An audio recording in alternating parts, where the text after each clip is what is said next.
வணக்கம். நான் ராம். ஈரான் மீதான அமெரிக்கா மற்றும் இஸ்ரேலினுடைய போரின் 76வது நாளில் நீங்கள் தெரிந்து கொள்ளக்கூடிய மிக முக்கியமான செய்திகளினுடைய தொகுப்பாக இது இருக்கின்றது. உலகத்தினுடைய மிகப்பெரிய ஒரு வல்லரசு சாம்ராஜ்யம் மெல்ல மெல்ல சரிவடைந்து கொண்டு செல்கிறது.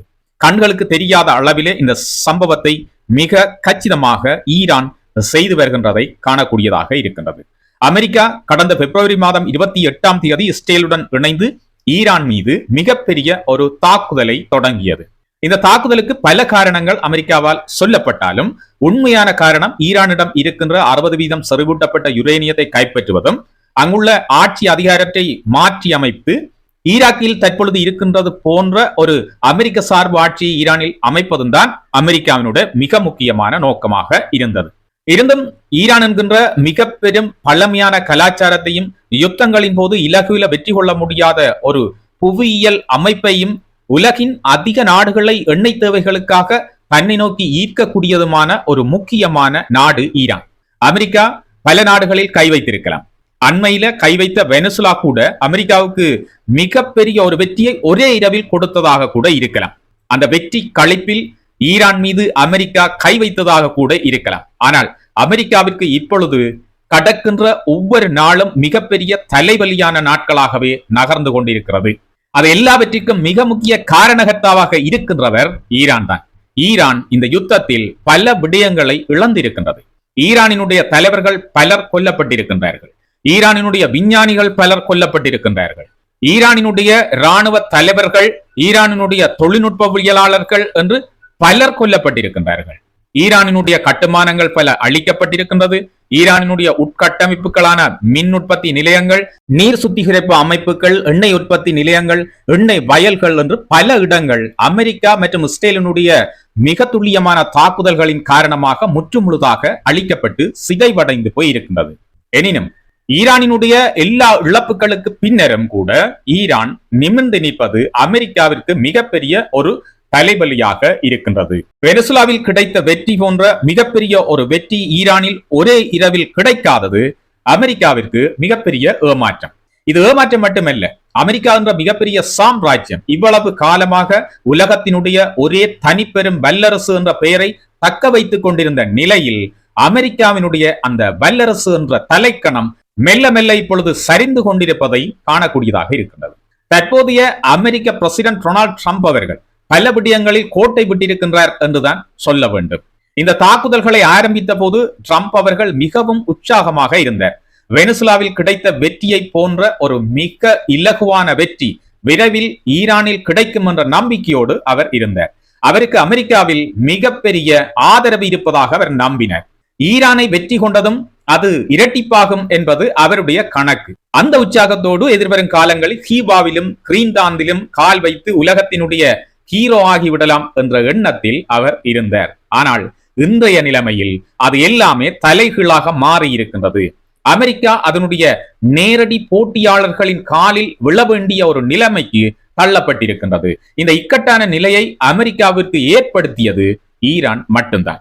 அண்மையில் சீனாவுக்கு ஒரு உத்தியோகபூர்வ விஜயத்தை மேற்கொண்டிருந்த ட்ரம்ப் இந்த விஜயத்தின் முக்கியமான நோக்கமாக இருந்தது சீனாவிடம் எப்படியாவது கெஞ்சி மன்றாடி ஈரானை ஒரு பேச்சுவார்த்தை மேசைக்கு கொண்டு வருவது என்பதுதான் அவருடைய நோக்கம். அவருடைய இந்த விஜயத்திற்கு பல காரணங்கள் மேலோட்டமாக சொல்லப்பட்டிருந்தாலும் அதில் முக்கியமான நோக்கம் ஈரானை ஒரு பேச்சுவார்த்தை மேசைக்கு கொண்டு வருவதற்கு சீனா உதவ வேண்டும் என்று கேட்டுக்கொள்வதுதான்.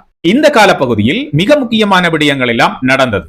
சீனாவில் அமெரிக்காவினுடைய ஜனாதிபதி இருக்கின்ற போது சீனாவினுடைய கப்பல்கள் ஸ்ட்ரெய்ட் ஆஃப் ஹோர்முஸ் வழியின் ஊடாக மிக பாதுகாப்பாக எண்ணெய் ஏற்றுமதியில் ஈடுபட்டு கொண்டிருந்ததை காணக்கூடியதாக இருந்தது. சீனா இந்த சந்தர்ப்பத்தை மிக கச்சிதமாக பயன்படுத்தி கொண்டு பல கப்பல்களை எண்ணெய் ஏற்றுமதியில் ஈடுபட செய்தது. இந்த நாட்களில் அமெரிக்க ராணுவமோ அல்லது ஈரானோ எந்த விதமான தாக்குதல்களையும் அல்லது அச்சுறுத்தல்களையும் சீனாவினுடைய கப்பல்கள் மீது நடத்தவில்லை என்பது குறிப்பிடத்தக்கது. குறிப்பாக ஈரான் எப்பொழுதுமே சீனாவினுடைய ஒரு நட்பு நாடாக இருக்கின்றது. ஏனெனில் ஈரானில் உற்பத்தி செய்யப்படுகின்ற எண்ணெயில் மிக பெரிய அளவிலான எண்ணெயை கொள்முதல் செய்கின்ற ஒரு நாடாக சீனா இருக்கின்றது. அதற்கான காரணம் சீனாவுக்கும் ஈரானுக்கும் இடையில் பல ஒப்பந்தங்கள் இருக்கின்றன. அது ஆயுத வளங்களாக இருக்கலாம், அல்லது பாதுகாப்பு ஒப்பந்தங்களாக இருக்கலாம், எண்ணெய் கொள்வனவாக இருக்கலாம், அல்லது தொழில்நுட்பங்களை பரிமாறிக்கொள்வது போன்ற பல விஷயங்களில் ஏராளமான ஒப்பந்தங்கள் இந்த இரு நாடுகளுக்கும் இடையில் இருப்பது குறிப்பிடத்தக்கது. அவர்கள் எப்பொழுதும் மறைமுகமான ஒரு நெருங்கிய நண்பர்களாக இருக்கின்ற காரணத்தினால்தான் அமெரிக்காவினுடைய அதிபர் ட்ரம்ப் அவர்கள் மிக அவசரமாக இந்த இக்கட்டான ஒரு சூழ்நிலையில் சீனாவிற்கான பயணத்தை மேற்கொண்டார். பல ஆண்டுகளாக, கிட்டத்தட்ட 10 வருடங்களாக அமெரிக்காவினுடைய ஒரு ஜனாதிபதி இதுவரை சீனாவுக்கு பயணம் மேற்கொள்ளவில்லை என்பது குறிப்பிடத்தக்கது. மிக நீண்ட காலத்துக்கு பின்னர் அமெரிக்காவினுடைய தற்போதைய ஜனாதிபதி டொனால்ட் ட்ரம்ப் அவர்கள் இந்த பயணத்தை மேற்கொண்டது இந்த ஒரு காரணத்துக்காகத்தான். அதாவது இந்த விஜயத்துக்கு பல காரணங்கள் இருந்தாலும் முதன்மையான காரணமாக இருந்தது இந்த சீனாவினுடைய நட்பு நாடான ஈரானை பேச்சுவார்த்தைக்கு கொண்டு வருவதற்காக சீனாவிடம் எப்படியாவது பேசுவது என்றதுதான் முக்கியமான நோக்கம். அமெரிக்கா பொறுத்தவரையில் இந்த சந்தர்ப்பத்தில் ஏராளமான பிரச்சனைகளுக்கு முகம் கொடுக்க வேண்டிய ஒரு சூழல் இருக்கின்றது. இந்த ஸ்ட்ரெய்ட் ஆஃப் ஹார்முஸ்ல நிறுத்தி வைக்கப்பட்டிருந்த பல கப்பல்கள் இப்பொழுது திரும்ப பெற்றிருப்பதாக ஒரு செய்தியும் வந்திருக்கின்றது. அது வேறு தேவைகளுக்காக இருக்கலாம், எரிபொருள் நிரப்புவதற்காக அல்லது வேறு பராமரிப்பு தேவைகளுக்காக சென்று இருக்கலாம். ஆனாலும் முன்பிருந்த அந்த இறுக்கம் இப்பொழுது குறைந்த மாதிரி தான் தெரிகின்றது. நெருங்கிய நண்பராக இருக்கின்ற சீனாவிடம் ஈரானை ஒரு பேச்சுவார்த்தை மேசைக்கு கொண்டு வருவதற்கு முயற்சிகளை மேற்கொள்ளுமாறு ட்ரம்ப் சீனாவை கேட்டுக்கொண்டார். ஆனால் அங்கும் அவருக்கு தோல்வி மட்டுமே மிஞ்சியது. ஈரானை யாரும் பேச்சுவார்த்தை மேசைக்கு கொண்டு வர முடியாது என்கின்ற நிலைதான் தற்போது இருக்கின்றது. ஈரானினுடைய கோரிக்கைகள் நிறைவேற்றப்படாத வரைக்கும் அவர்கள் நேரடியான பேச்சுவார்த்தைக்கு வருவது இல்லை என்ற ஒரு முடிவோடு இருக்கின்றார்கள். அமெரிக்காவோடு நேரடியான பேச்சுவார்த்தைகளில் இடம்பெறப்போவதில்லை என்று ஈரான் சொல்லி வருகின்றது. அதோடு ஈரான் பல நிபந்தனைகளையும் முன்வைத்திருக்கின்றது.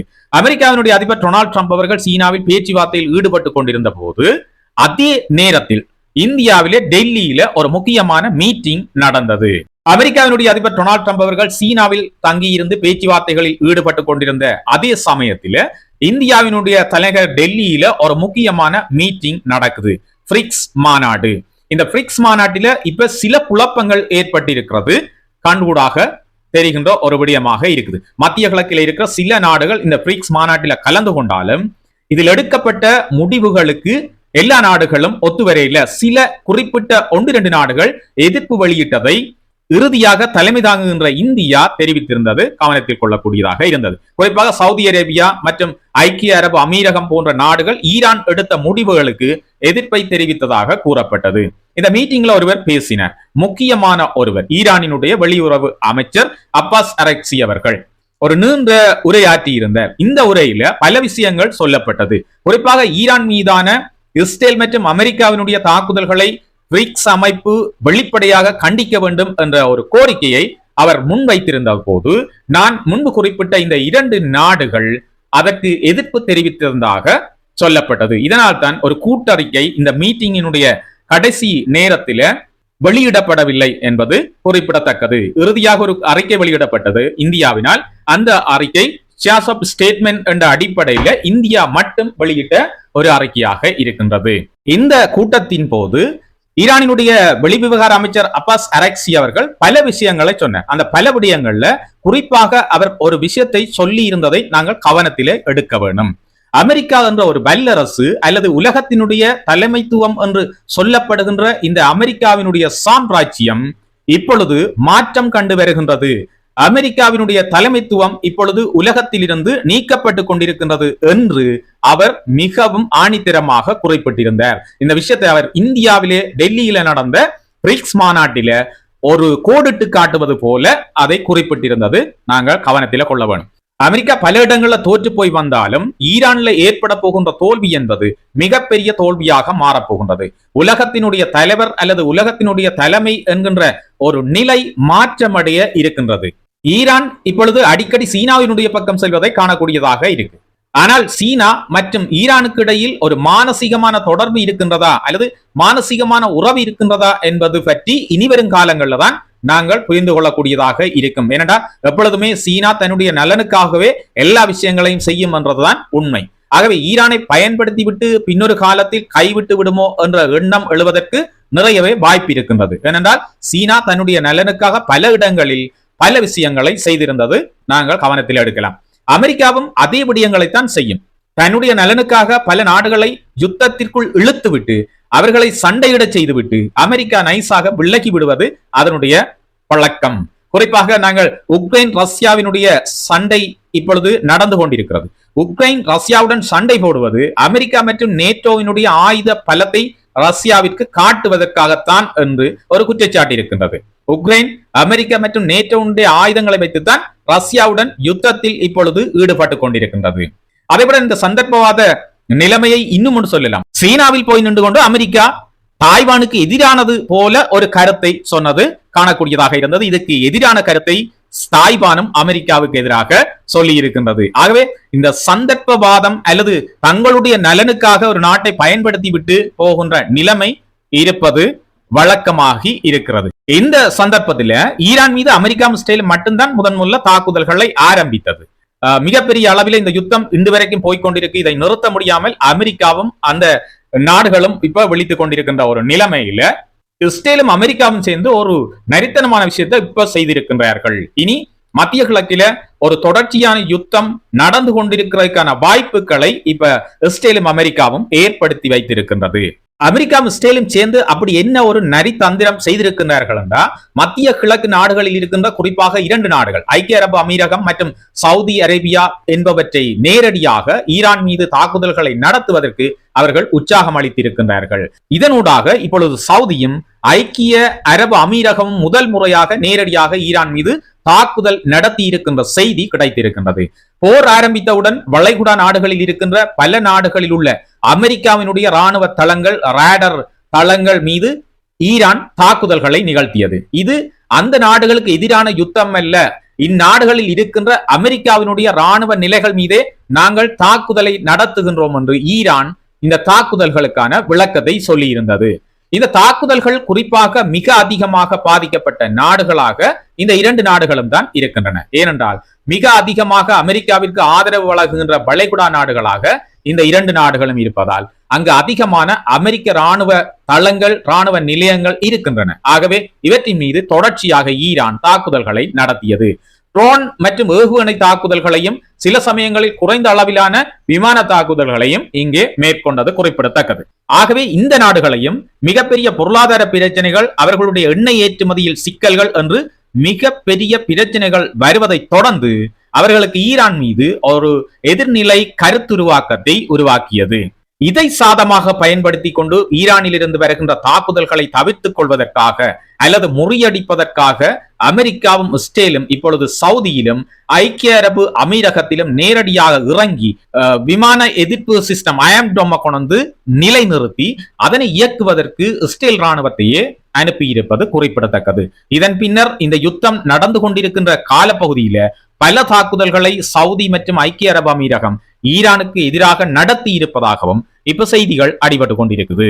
ஆகவே ஈரான் மீது இப்பொழுது வளைகுடா நாடுகளில் இருந்தே தாக்குதல் நடத்தக்கூடிய 2 புதிய எதிரி நாடுகளை இப்ப இந்த 2 நாடுகளும் உருவாக்கி இருக்கின்றது. எனவே அமெரிக்கா இந்த ஈரானுடைய யுத்தத்தை முடித்து வைத்தாலும் வளைகுடாவில தொடர்ந்தும் தாக்குதல்கள் இடம்பெறுவதற்கான ஒரு நிலைமையை இந்த 2 நாடுகளும் தந்திரமாக உருவாக்கி வைத்திருப்பது குறிப்பிடத்தக்கது. சரி, இந்த போர்க்களத்தில அமெரிக்கா என்ன விடயத்தை சாதித்துக் கொண்டார்கள், என்ன விடயத்தை சாதித்து இருக்கின்றார்கள் என்று பாத்தீங்கன்னா, ஈரானை ஒரு பேச்சுவார்த்தை மேசைக்கு கூட அவர்களால் கொண்டு வர முடியாத ஒரு சாதனையை அவர்கள் சந்தித்திருக்கிறார்கள். இரண்டாவது, பல அச்சுறுத்தல்கள், அழுத்தங்களை ஈரானுக்கு கொடுத்தும் யுரேனிய பேச்சுவார்த்தையை எடுக்கவே முடியாத ஒரு நிலைமையை இப்பொழுது அமெரிக்கா சந்தித்திருக்கின்றது. அது மட்டுமில்லாமல் புதிதாக நியமிக்கப்பட்டிருக்கின்ற புதிய சுப்ரீம் லீடர் மொஜ்தபா கமேனி அவர்களை எங்கே இருக்கின்றார் என்றதை கூட கண்டுபிடிக்க முடியாத ஒரு நிலையை இப்பொழுது அமெரிக்காவும் இஸ்ரேலும் சந்தித்திருக்கின்றது. அது மட்டும் இல்லாமல் ஈரானின் தாக்கும் திறனை அவர்களால ஒரு அளவேனும் குறைக்க முடியல. ஈரானினுடைய தாக்கும் திறன் இப்பவும் மிக கச்சிதமாக இருக்கின்றது. இல்லை என்றால் அமெரிக்கா மிக இலகுவாக ஈரானுக்குள் நுழைந்திருக்கலாம். அது மட்டும் இல்லாமல் ஈரானின் முற்றுகையில் உள்ள ஹோமோஸ் நீரிணையை அமெரிக்காவால் இவ்வளவு பலத்தோடு கூட விடுவிக்க முடியவில்லை. இது எல்லாமே நிஜத்திலும் நிஜம். இன்றைய நிலைமையை பொறுத்தளவில் ஈரான் ஒரு வெற்றிப்படியில நிற்பதாகவே உலகம் கருதுகின்றது. அமெரிக்காவினுடைய நிலைமை கீழிறங்கி செல்வதாகவே இருக்கின்றது. பொறுத்திருந்து பார்ப்போம் எதிர்வரும் நாட்கள்ல என்னென்ன நடக்க போகுது. அண்மையில ஒரு செய்தி வந்திருக்கின்றது. அமெரிக்காவினுடைய 3 கப்பல்கள் ஸ்ட்ரைட் ஆஃப் ஹோர்முஸ் பகுதியில தாக்குதலுக்கு உள்ளாகி இருப்பதாக சொல்லப்படுகின்றது. இது தொடர்பான மிக முக்கியமான விடயங்களை நான் அடுத்து வருகின்ற செய்தியில உங்களுக்கு தர இருக்கிறேன். ஆகவே இந்த செய்திகள் தொடர்பான கருத்துக்களை பதிவிடுங்கள். மீண்டும் ஒரு புதிய செய்தியோடு உங்கள் அனைவரையும் சந்திக்கிறேன். தொலைக்காட்சி மற்றும் தொலைபேசி கணனி ஊடகங்களோடு இணைந்திருந்த அனைவருக்கும் எங்களுடைய நன்றிகள். மீண்டும் ஒரு புதிய உலக விவர செய்திகளோடு உங்கள் அனைவரையும் சந்திக்கின்றேன். வணக்கம்.